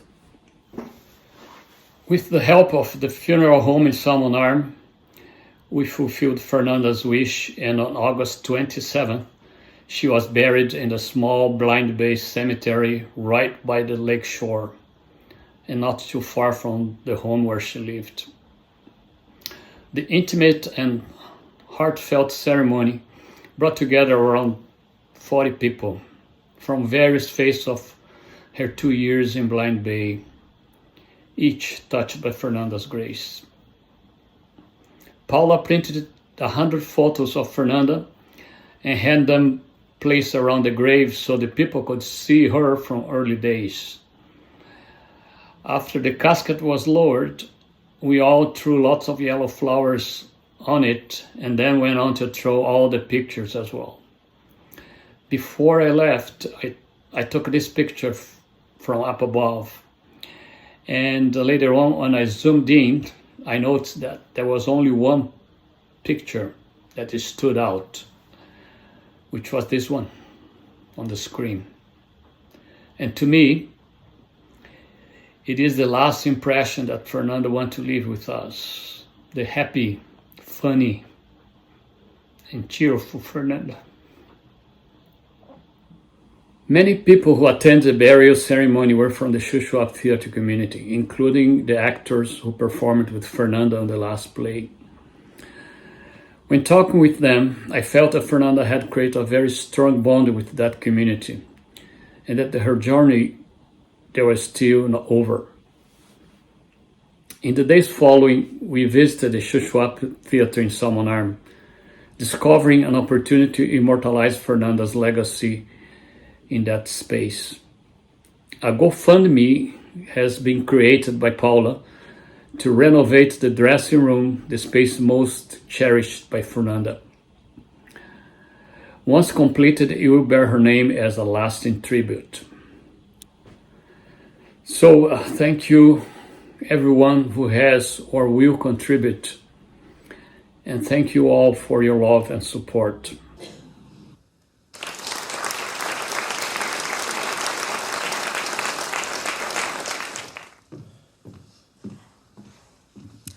Hi, my name's Kayla Iserman.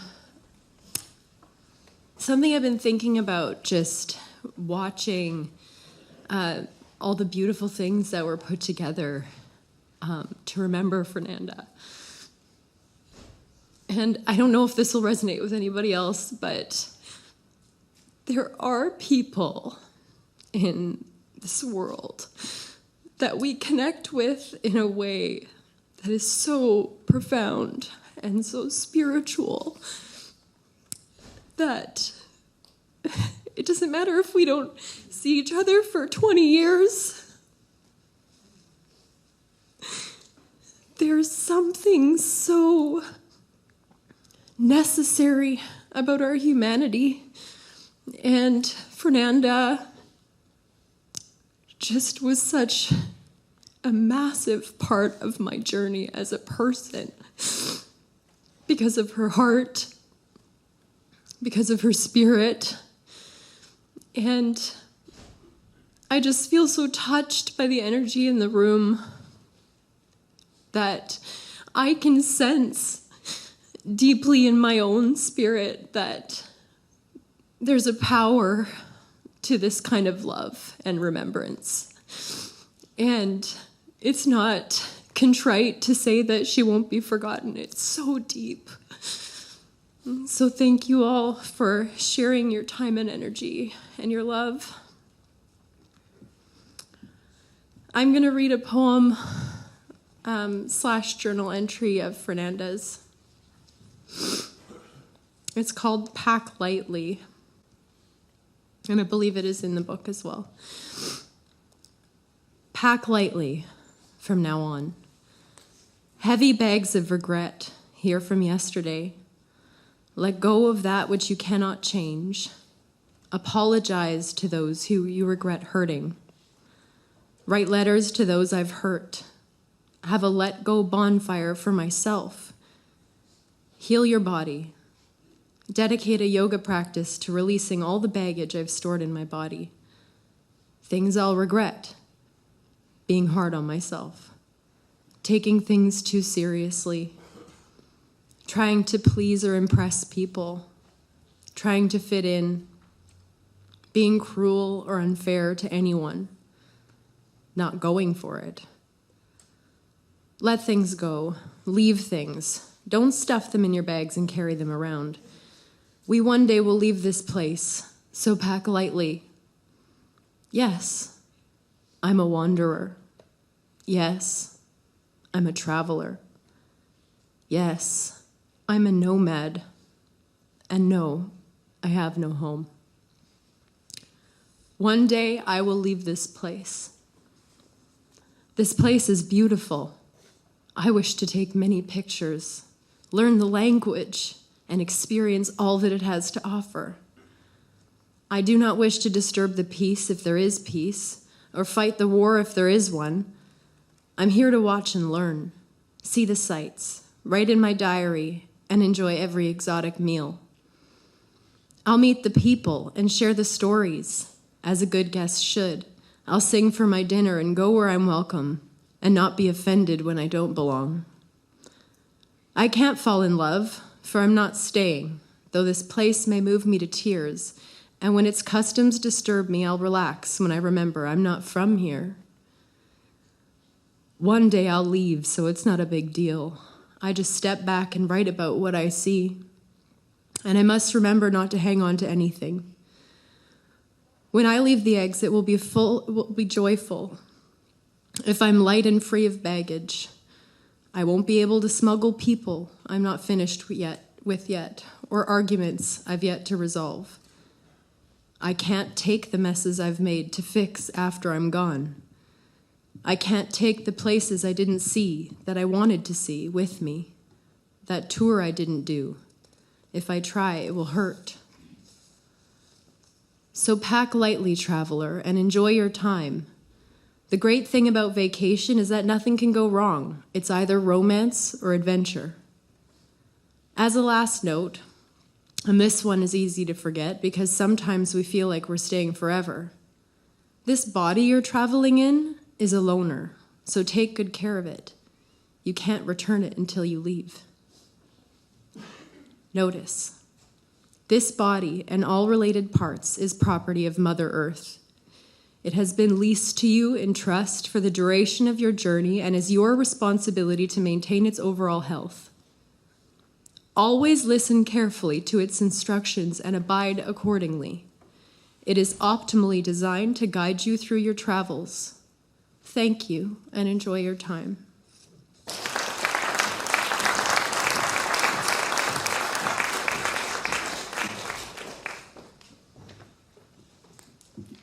Thank you, Kayla. We're now going to see a video of some speeches and some other remarks that some friends prepared for today. Hey P. Hi Regina. Hi Sergio. Once again, I'm so unbelievably sorry that these are the circumstances. It still doesn't feel real to me. I first met Fernanda in my mom's art class at GIS. Crazily enough, that was the first time I met her.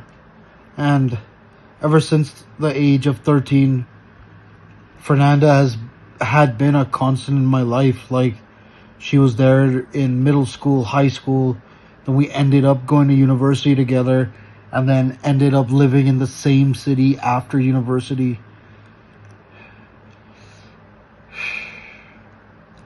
I always thought that Fernanda would sort of be that presence in my life. You know, I held her in such high regard. A lot of the time in our relationship, I was just in awe of her insane brain power, her mental ability to comprehend, especially back in high school when, you know, I was trying to like put one foot in front of the other pretty much, and there was Fernanda like understanding concepts that were just so far above the rest of us, and that's why she was the top student in our grade and continued to be a top person in whatever she did, because she was just that gifted. Her brain works so fast all the time. Maybe sometimes it was too fast.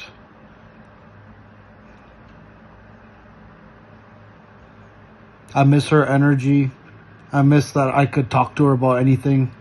I guess that was the thing I loved most about Fernanda is I could always talk to her. I could always, no matter what ridiculous thing was going on in my brain, you know, Fernanda always made me feel less insane. She always gave me an ear to talk to. She was never judging. She had the kindest energy. And I miss her deeply. I just know that she's in a better place now, and she would want those of us that she cared for and that care for her, that she would want us to have a happy, contented life and know that she's in a better place. And I'm going to try my best, although the world is not the same without you, Fernanda. It really isn't. I miss you. I love you. My heart is broken. But it heals a little each day knowing that you're finally at peace. Love you. Share a story from the time that I knew Fernanda that I think kind of encapsulates like part of her character pretty well. So back in the day, she used to work like temporarily at one of those newspaper handout jobs you'll sometimes see on the corner of the street in Vancouver. I think it was 24-hour news. And so this was during the 2010 Winter Olympics in Vancouver. And she was handing out newspapers to lots of tourists, and lots of them would come to her and ask her, hey, where can I go see the torch? I want to go see the torch. And she would tell them, okay, like go straight down Granville, all the way down the hill, and then turn right, and then just keep going. Which, if you know Vancouver, that's the directions to get to the downtown east side. She saw and she knew about how the city of Vancouver was trying to make the homeless population kind of disappear throughout the course of the Olympics, or hide them as well as they could. And she just didn't want anyone to not see that. She didn't want people to not see the truth of the city. And she came back and kind of told this story of giving people these directions with like a little bit of glee, but mostly just kind of like her, like the attitude she had about her, where like people didn't deserve to suffer, and they didn't deserve to have their suffering covered up or to go unnoticed. And yeah, that's just one of my favorite memories of her. I'm James, Fernanda's ex, and I was a part of her life after she moved to Blind Bay. Fernanda, or Fernanda Panda, as I called her, and I met a year ago. I was immediately struck by her warmth, poise, and gentle nature. Not to mention how stunning she was. She was such a beautiful girl. Her dog Dakota didn't like me much, but she seemed unfazed. He takes a while to warm up, she said reassuringly. As we got to know each other over the next little while, and as Dakota slowly warmed up to me, I learned of Fernanda's plight she had been facing for the past year. Mental health challenges, health issues, moving away from everything and everyone she knew, isolation, but also of growth and triumph. She had worked so hard to overcome a mountain of adversity, something she was well seasoned in, as her life had been the ground of many battles. And the work continued. She persevered behind closed doors daily to overcome her struggle. Fernanda was so creatively intelligent, her way with words was brilliant, and she would casually use vocabulary on a daily basis that I had never heard before. She had an active mind, never content with being idle. She always wanted to apply her thoughts to something productive. I had the honour of seeing her perform live in the 39 Steps, as well as witness the work she put in behind the scenes. Not only was she a fantastically talented actress, she also put everything she had into it. Whether on stage for community theatre or auditioning for a Hallmark movie, she did it all with 100% effort and commitment. She had an intensity about her, and when she focused it, she showed just how extraordinary of a person she was. Fernanda was compassionate and kind. She had a huge heart for marginalised people. She loved animals. They brought her so much joy, none so much as Dakota. They had such a wonderful connection, and he was so in tune with her. Dakota was the epitome of an emotional support dog, and he was a loyal companion for Fernanda when she needed him the most. My daughter Amelia looked up to Fernanda and was always so overjoyed to spend time with her and Dakota. Fernanda was very taken with Amelia and fiercely protective. We cherished so many memories of time together. Fernanda had faith. She found God, she was baptized, and found a community online with believers from all over. She took much joy from studying the Bible. She even read the whole thing. We have all experienced deep grief. The impact ripples like a shockwave over the hearts of everyone that knew her. It may seem like Fernanda left us before her time. She had so much to give, so much potential. But God called her home to be with him. He decided that her hurt was over and it was time to rest. Her battle had already been won. She is in the best place you can imagine.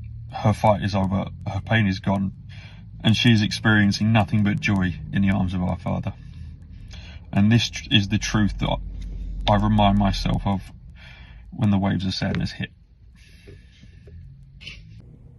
Hey Paula, I'm going to start at the beginning, to when I first met Fernanda. That was in grade 1. I had just moved to Langley and I didn't have any friends. And I saw her in class and she had these perfectly circular glasses with like kind of purple speckles around them. And she had like really blunt bangs and this cute little haircut, and she just looked really nice. And so I befriended her immediately. And one of the funniest memories, I think, from like those earliest years was that we had like a huge crush on the red Power Ranger.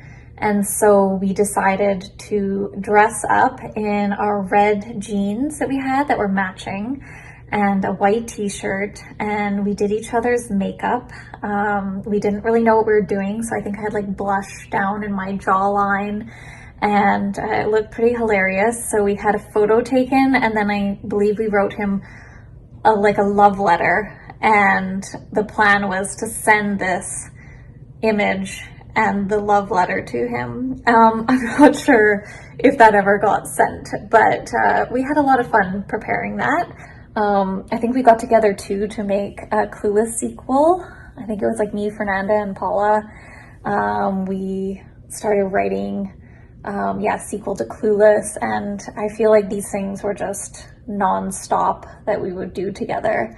And yeah, of course I was devastated when after elementary school the Fukumaris moved to Jakarta, and that was just a really sad time, but we kept in touch. Sometimes I would get to phone her, and then they'd come home in the summers. And then really like my favorite memory of them coming back was after high school graduation, Fernanda got to come with us to ours. So that was like a really special night. Having her back and just getting, the kind of whole crew together again from when we were young, and, moving on to the next chapter of life. So those are just a couple of my favorite memories of her, and I remember the first time I met Fernanda. It was my first time going to this specific type of recovery meeting, a specific fellowship. I'd been around recovery for a long time, and I wanted to try something different because I was working through some different issues. And so I walked into this meeting, and there weren't very many people there, and Fernanda was one of the only people there. And I remember listening to her speak, and I was just in awe. I didn't want to stop listening to her speak. She just had a way with words, speaking from her soul, that resonated so deeply with my soul. We were doing that work together, and we'd honestly spend hours on the phone sometimes doing voice notes back and forth, processing life, because life was so heavy, is so heavy for us and for people all around us, and I just love her so, so much. She was literally my angel. She's literally my angel. I feel her so deeply in my heart, in my soul, and I know that she's my angel and that she's our angel. Everybody that loves her is so close to her. and knows this beautiful, magical soul, knows her as the soul that will always, the soul that will always be in the unseen realms with us as an angel and a guide. Hi, I'm Mary Helen.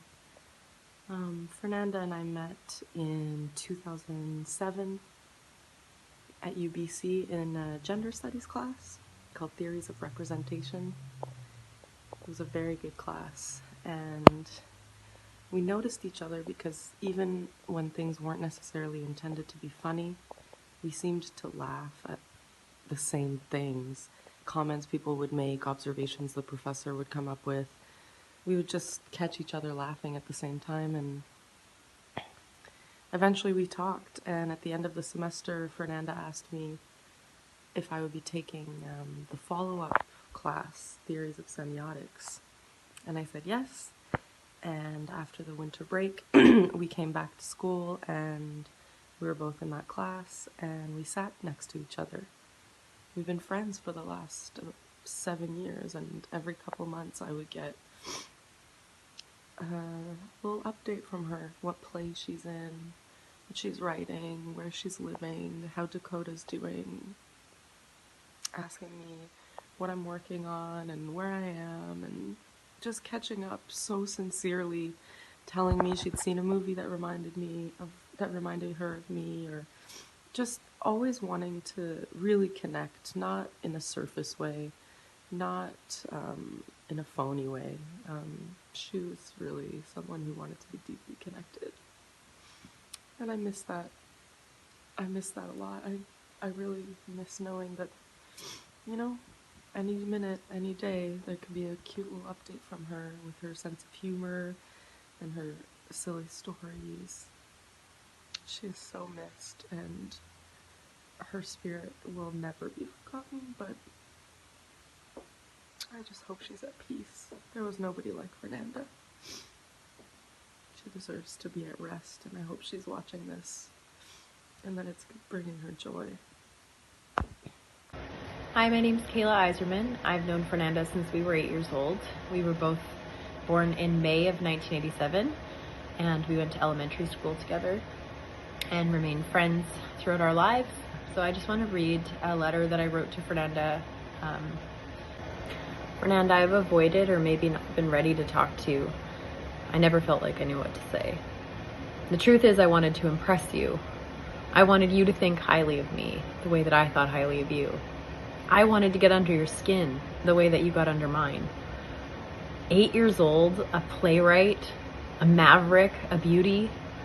11 years old, a philosopher, a muse. How can a girl who made my blood rush with her magic and her intelligence come to believe she was so alone?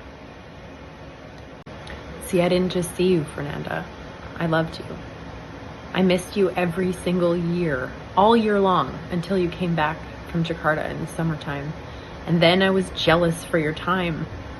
I wanted to spend every moment that you were here with you, just to see the world through your eyes. Even the pain never deterred me. It actually made me just want to soften, to become a safe place, a comfort. I've missed you. I've been missing you. I always missed you when you disappeared. Don't worry, I was never offended. I always knew that you were just addressing life one day at a time. And I only felt blessed that some of that time you chose to share with me.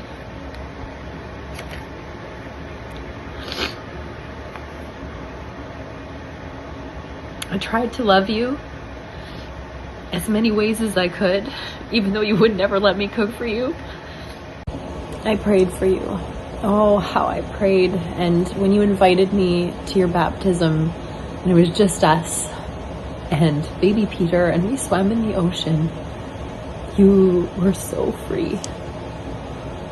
See, I never wanted to save you, only just to see the world through your eyes. I love you.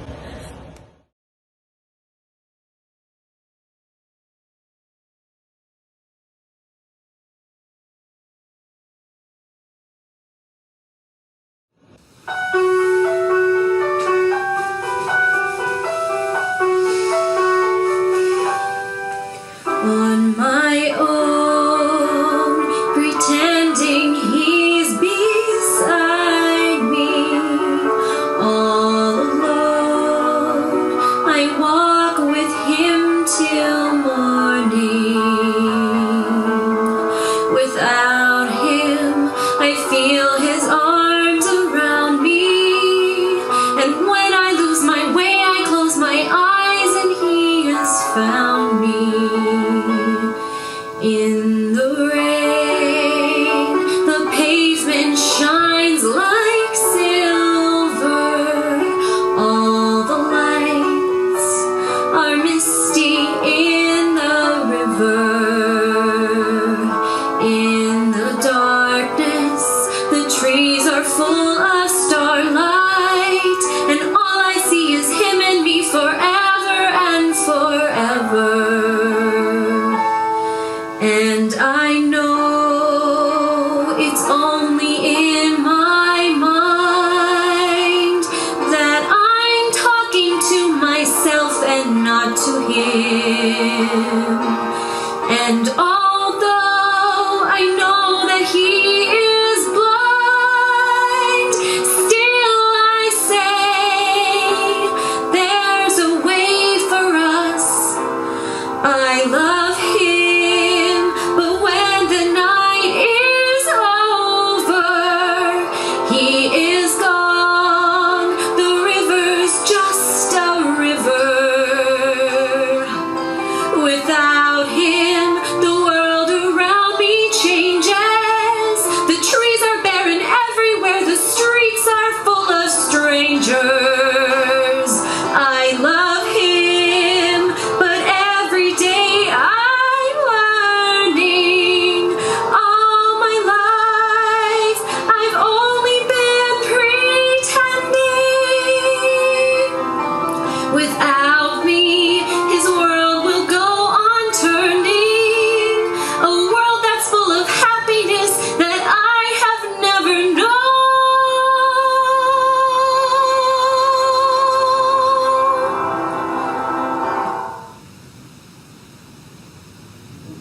I love him. I love him. I love him, but only on my own.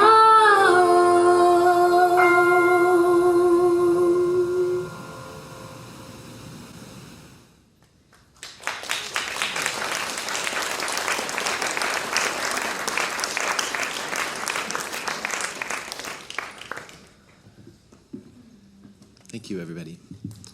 That is the end of our program for today. I know I speak for all of Fernanda's family when I say thank you each for being here and witnessing this, for participating in this with your hearts. I want to remind you just one more gentle time that the number is 988 just for anybody who needs it. There are poetry books, much advertised today, out in the lobby. Please pick one up. One per family would be appreciated. There are enough to share, but not enough for one each. The video from today will be sent. It's been recorded by our friends up in the balcony.